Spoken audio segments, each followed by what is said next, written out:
Hello student, एक बार फिर से आपका स्वागत है आपके अपने YouTube channel smart study classes पर। हाँ, तो हमारी इंटरमीडिएट की इंग्लिश की क्लास चल रही थी और जिसमें चल रहा था इंग्लिश न्यू सेशन सन 2022। तो देखो, इसमें हम ग्रामर सिलेबस को डिस्कस कर रहे थे और इसमें आपका जो टॉपिक चल रहा था second, transformation of the sentences. तो बहुत ही अच्छा टॉपिक है और इसमें आपकी 5 चीज़ों को डिस्कस किया जाता है। ये बात हम आपको पहले बता चुके हैं, यानी कि जिसमें आपका पहला होता है रिमूव टू, दूसरा यूज टू, तीसरा डिग्री और चौथा होता है आपका एक्टिव पैसिव और पांचवा होता है चेंज द सेंटेंस कंडीशन।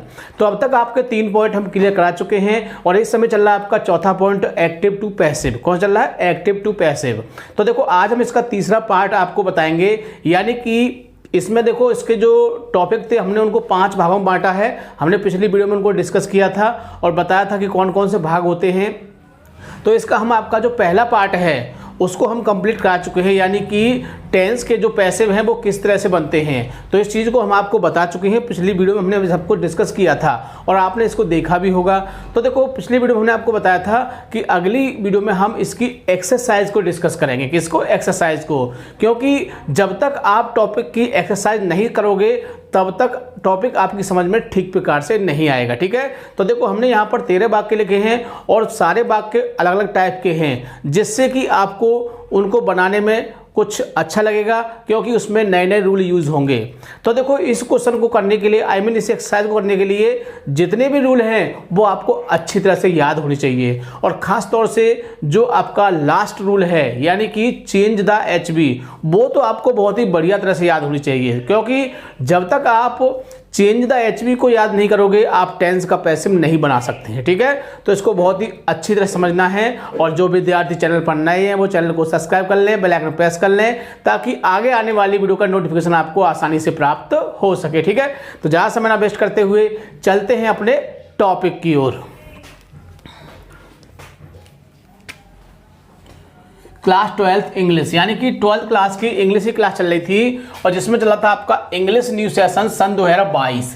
यानी कि सन 2022 में जो ग्रामर सिलेबस में जो चीज़ें आने वाली हैं उनको हम डिस्कस कर रहे हैं। क्योंकि हम आपको बता चुके हैं कि बाकी जो थ्योरी का जो मैटर होता है आप किसी बुक से कर सकते हो, किसी सॉल्व पेपर से कर सकते हो, लेकिन ग्रामर का जो टॉपिक है इसको आप तब तक नहीं कर सकते हो जब तक कोई आपको इसको ठीक प्रकार से ना समझाए। इसलिए आपको प्रत्येक चीज़ को बड़े ध्यान से समझना है। ठीक है, तो देखो, इसमें चल रहा है आपका सेकंड टॉपिक चल रहा है ट्रांसफॉर्मेशन ऑफ द सेंटेंस, जिसको बोलते हैं हम वाक्यों का रूपांतरण। ठीक है, और इसमें आपका जो चौथा टॉपिक है उसको हम डिस्कस कर रहे हैं एक्टिव टू पैसिव। तो देखो, पिछली वीडियो में हमने आपको बताया था कि एक्टिव से पैसिव किस तरह से बनाते हैं, जो टेंस के पैसिव होते हैं वो कैसे बनते हैं। तो उसमें हमने आपको हर टॉपिक को समझाया था, टेंस वाले को, और आपने इसको देखा भी था। आज हम इसकी एक्सरसाइज को डिस्कस करेंगे ताकि आपका टॉपिक है वो अच्छी तरह से क्लियर हो सके। ठीक है, तो देखो, हमने टोटल यहाँ पर 13 वाक्य लिए हैं। ठीक है, तो बहुत ही बढ़िया तरह से प्रत्येक वाक्य को हम पहचान के साथ बताएंगे और आपको समझाएंगे। बड़े ध्यान से आपको समझना है। ठीक है, तो शुरू करते हैं।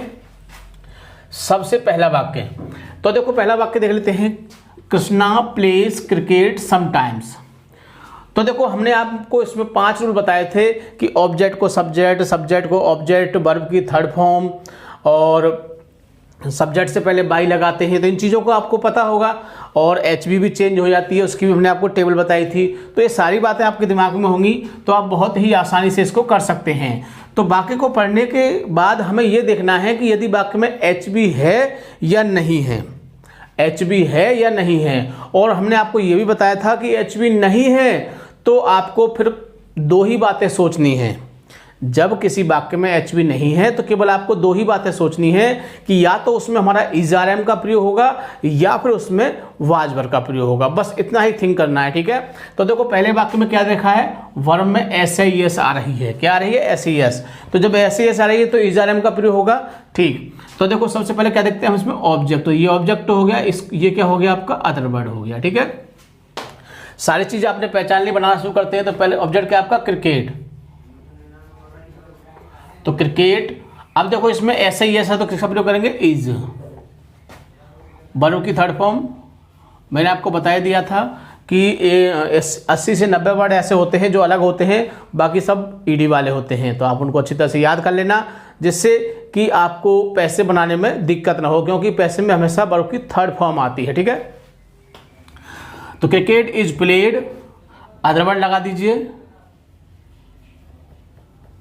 हमने आपको बताया था कि अदरवर्ड अगर आप यहाँ लगाना भूल जाते हैं तो इसको लास्ट में भी लिख सकते हैं। तो cricket is played sometimes by Krishna. ठीक, बहुत ही आसानी से कर सकते हैं, बिल्कुल भी आपको दिक्कत नहीं होगी। अब सेकंड सेंटेंस को देख लेते हैं। The peon opened the gate. Peon मिस चपरासी होता है, ओपन मिस खोलना होता है, द गेट मिस दरवाजा कह सकते हैं। तो देखो इसमें भी आपको एच भी दिखाई नहीं दे रही है, तो परेशान नहीं होना है। किसका प्रयोग होगा, इज आर एम का या बाजवर का। लेकिन उससे पहले हमको वर्ब को देखना है कि वर्ब में क्या है। तो देखो वर्ब को देखेंगे तो वर्ब में ओपन लिखा हुआ, आई मीन वर्ब की सेकंड फॉर्म आ रही है। और जब सेकंड फॉर्म दी हो तो हमने साइड में बताया था किसका प्रयोग करते हैं, वाज वर्ब का प्रयोग करते हैं। तो बनाते हैं, तो हमारा ऑब्जेक्ट है इसमें the gate. The gate, gate एक है तो वाज लगा देंगे, the gate was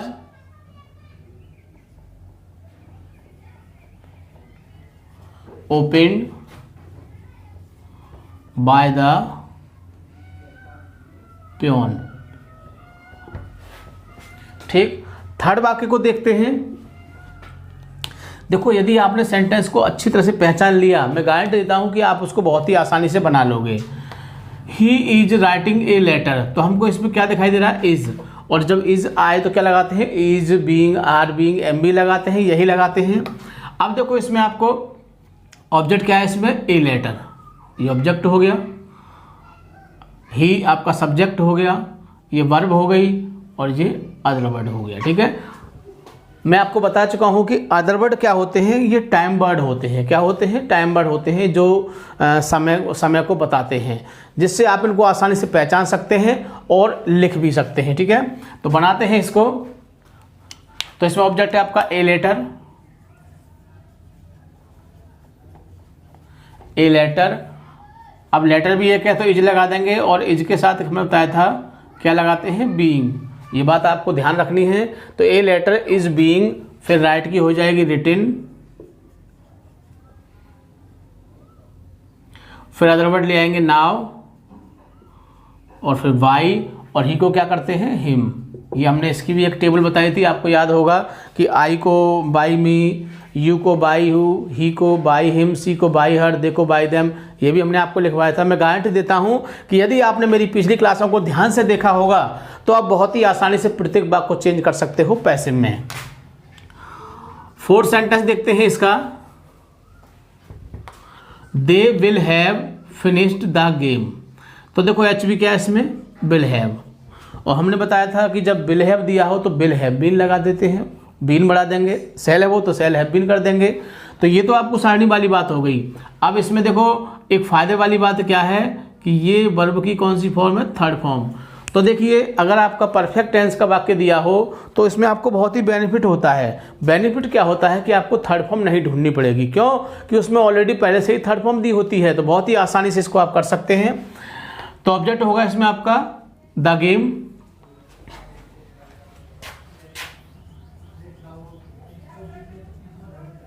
the game will have been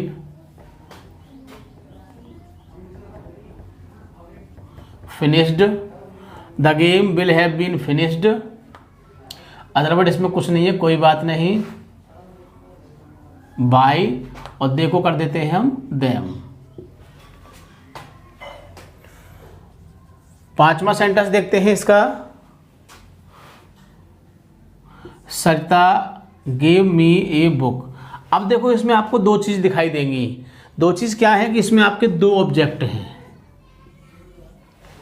अब इसके लिए आप स्वतंत्र हैं, मैंने इस बात को बताया था। एक एग्जाम्पल भी मैंने आपको पिछली वीडियो में डिस्कस किया था कि जब एक साथ दो वाक्य दिए हों तो आप स्वतंत्र हैं, आप किसी से भी, दोनों में से किसी से भी आप पैसे बना सकते हैं, बिल्कुल भी दिक्कत नहीं है। चाहे तो आप सजीव कर्म से बना दीजिए, चाहे आप निर्जीव कर्म से बना दीजिए। लेकिन मेरी एक बात ध्यान रखोगे कि आपको एग्ज़ाम में ज़्यादातर अगर गलती नहीं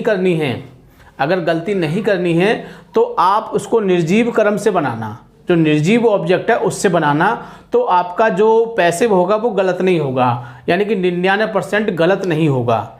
और यदि आपने सजीव से बनाया है तो हो सकता है कि उसमें कुछ मिस्टेक्स हो जाए, कुछ गलती हो जाए, लेकिन यदि आप निर्जीव से बनाते हो तो मैं गारंटी देता हूं कि आपका गलत नहीं होगा। ठीक है, तो देखो मैं तो आपको दोनों ही तरीके से बताऊंगा ताकि आपको ये पता चल जाए कि सजीव से बनाने में हमें क्या फ़ायदा है और निर्जीव से बनाने में हमको क्या फ़ायदा है। क्योंकि जब मैंने ये बात कही है आपसे कि आपको निर्जीव ऑब्जेक्ट से बनाना है तो कोई बात है, तो वो बात क्या है, तो उस चीज़ को बताने के लिए मैं यहाँ पर आपको दोनों का बनाऊंगा।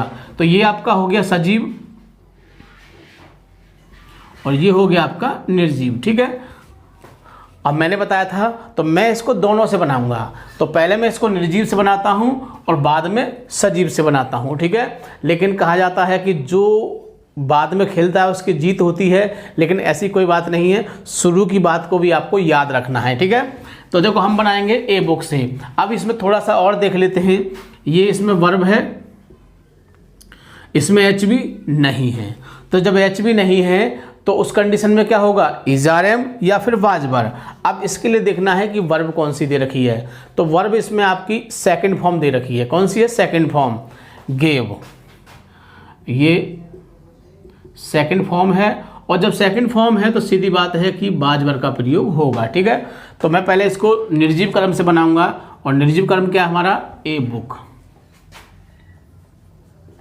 ए बुक एक किताब है तो क्या लगा देंगे इसमें, was. A book was given.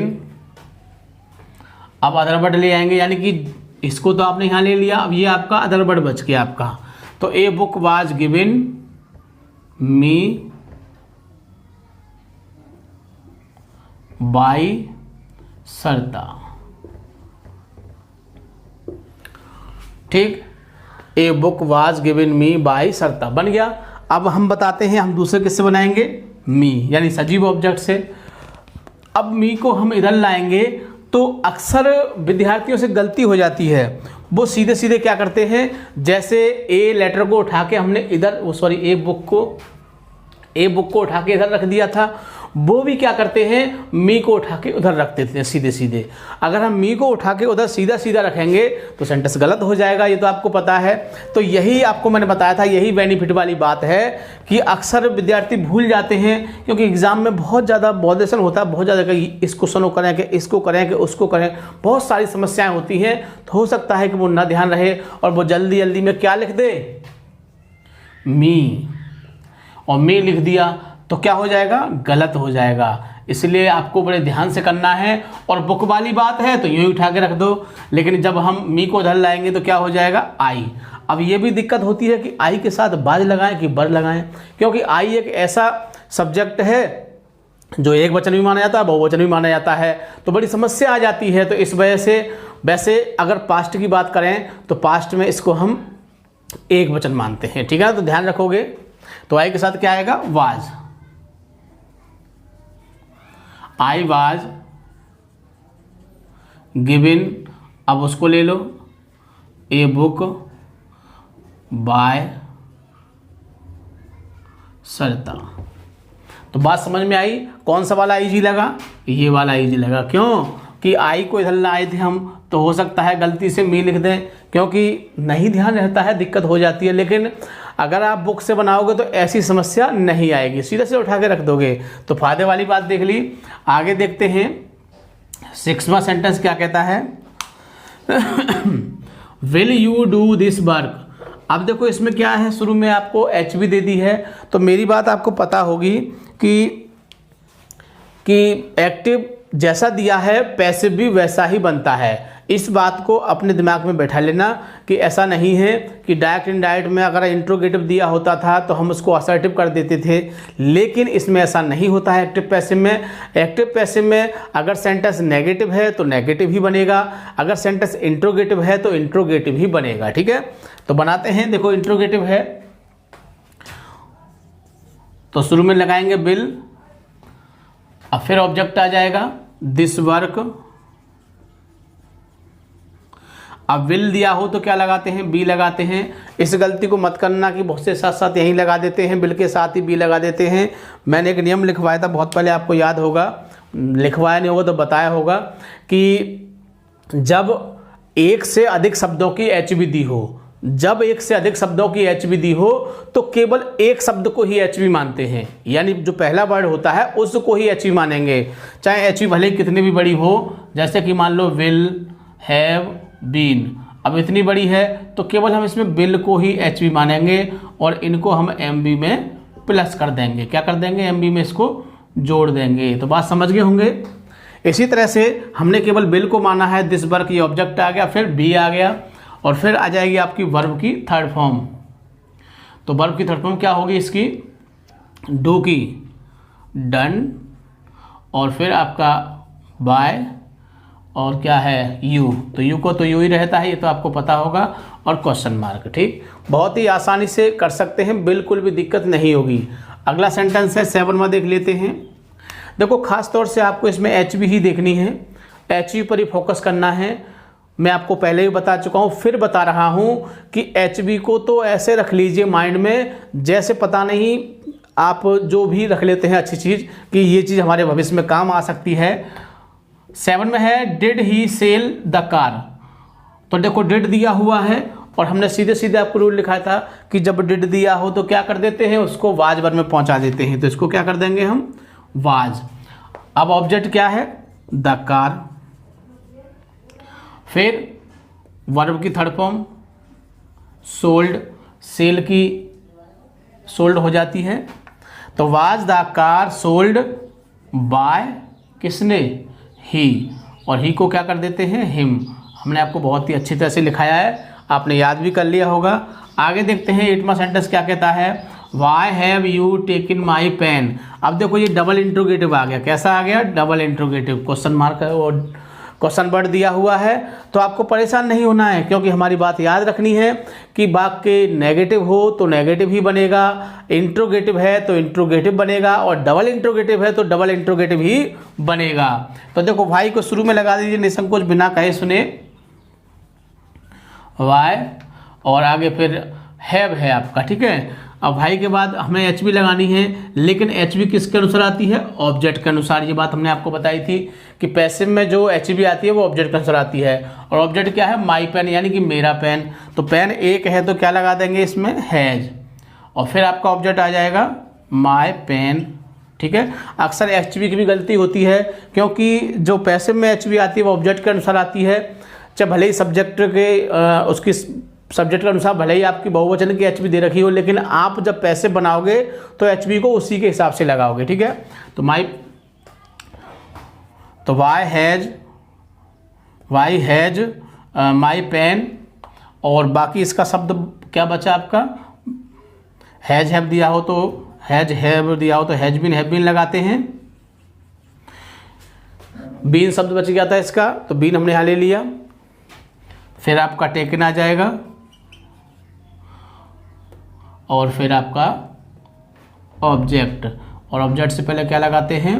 Bye. तो why has my pen been taken by you. You तो एक ऐसा वो है जिसको यू का यू ही लिख देते हैं, ये बात आपको पता ही होगा। तो देखो वाई, फिर इसको इसके हिसाब से हैज हो गया, फिर इसको माई पेन ले लिया, फिर इसके हिसाब से बीन आ गया। यहाँ पर हैज हैव दिया हो तो हैज बीन हैव बीन लगाते हैं। टेकन, ये फ़ायदे वाली बात, हैज हैव के साथ ऑलरेडी पहले से क्या दी होती है? वर्ब की थर्ड फॉर्म लगी होती है, तो एज इट इसको जैसे ही तैसे उतार दोगे। नवा सेंटेंस देख लेते हैं। Where did you put the phone. तो देखो हमने बताया था क्वेश्चन वर्ड ही रहता है। वेयर, डिड को क्या कर देते हैं? डिड को हम वाज वर्ब में पहुंचा देते हैं, और द फोन के हिसाब से बाज ही आएगा। पुट के तीनों फॉर्म सेम होती हैं, पुट बाय, और है सब्जेक्ट क्या है आपका? यू ही आ रहा है। तो where was the phone put by you.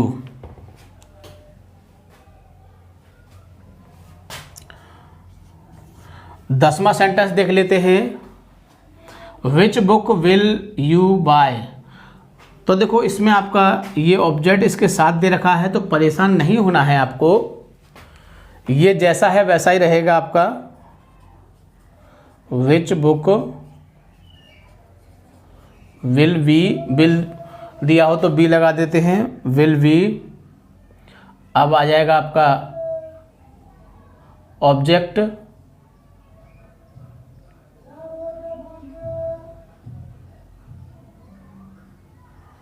Bot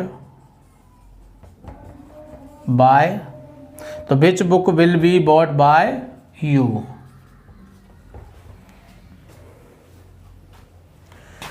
ग्यारहवां सेंटेंस देख लेते हैं। I had written my book, simple सा सेंटेंस है। माई बुक क्या दिया हुआ है, हैड, और जब हेड दिया हो तो क्या लगाते हैं, हैड बीन लगाते हैं। फायदे की बात, थर्ड फॉर्म पहले से दे रखी है, रिटन बाय मी। 12वां sentence, they have not completed their work in time, तो ये तो हमारा क्या हो गया, अदर वर्ड हो गया। देयर वर्क ऑब्जेक्ट हो गया, ये वर्ब हो गई आपकी, वर्ब प्लस थर्ड फॉर्म हो गई, और ये एच भी हो गई आपकी, और ये सब्जेक्ट हो गया। सारी चीज़ पहचान ली। तो पहले क्या आ जाएगा, their work, their work, their work एक काम है तो क्या लगाएंगे इसमें, हैज नॉट और बीन लगा देंगे इसमें। कंप्लीटेड आ जाएगा आपका, और फिर वर्ब अदर वर्ड आ जाएगा आपका इन टाइम। दे को क्या कर देते हैं, देम। लास्ट वाक्य को देख लेते हैं। Boys do not read their book, तो देखो ऑब्जेक्ट क्या है इसमें आपका, देयर बुक, ये आपकी वर्ब हो गई, ये एच भी दे रखी है। डू डज दिया हो तो क्या करते हैं, इज़ का प्रयोग करते हैं, सीधी बात है। और वर्क के हिसाब से लगाएंगे, देयर बुक, बुक के हिसाब से लगाएंगे।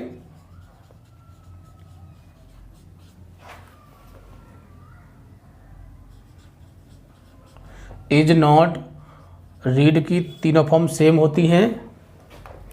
Their book is not read by boys. तो बताओ कोई दिक्कत, मैंने आपको बताया था कि यदि आपने जितने भी मैंने आपको रूल्स जो फर्स्ट वीडियो मैंने आपको प्रोवाइड किए थे जब हमारे एक्टिव पैसिव शुरू हुए थे, तो मैंने फर्स्ट वीडियो में केवल रूल ही डिस्कस किए थे। क्यों कि यदि आपको रूल आसानी से याद हो जाएंगे तो आप किसी वाक्य को बना सकते हैं। और देखो इसके बाद अगले वीडियो में मैंने क्या किया था कि जो आपके टेंस के पैसिव थे उनको बताया था, सिंपल बताए थे, नेगेटिव बताए थे, इंट्रोगेटिव और चार तरह के बताए थे। और मैंने एक्सरसाइज में भी देखो यही वाक्य दिए, इसी प्रकार के वाक्य दिए हैं ताकि आप इनको ध्यान से समझ सकें। इसके बाद मैंने आपको बता चुका हूँ कि 5 टॉपिक हैं। इसके बाद मॉडल वर्ब है, फिर हु वाले हैं, फिर इम्परेटिव हैं, फिर जो इम्पोर्टेंट हैं। इसी तरह से अब हम 2 टॉपिक इसमें कराएंगे आपके, यानी कि जो मॉडल वर्ब के उसको कराएंगे और हु वाले हैं उनको कराएंगे। इसके बाद हो सकता है कि फिर हम आपकी दोबारा एक एक्सरसाइज कराएं जिससे कि जो दोनों टॉपिक हैं वो बढ़िया तरह से क्लियर हो सके। ठीक है, तो वीडियो को पूरा देखना है, बिल्कुल भी स्किप नहीं करना है। ठीक है, और सबसे खास बात, वीडियो को लाइक और शेयर करना नहीं भूलना है ताकि और भी विद्यार्थी इससे फ़ायदा उठा सकें। ठीक है, थैंक यू, जय हिंद, जय भारत।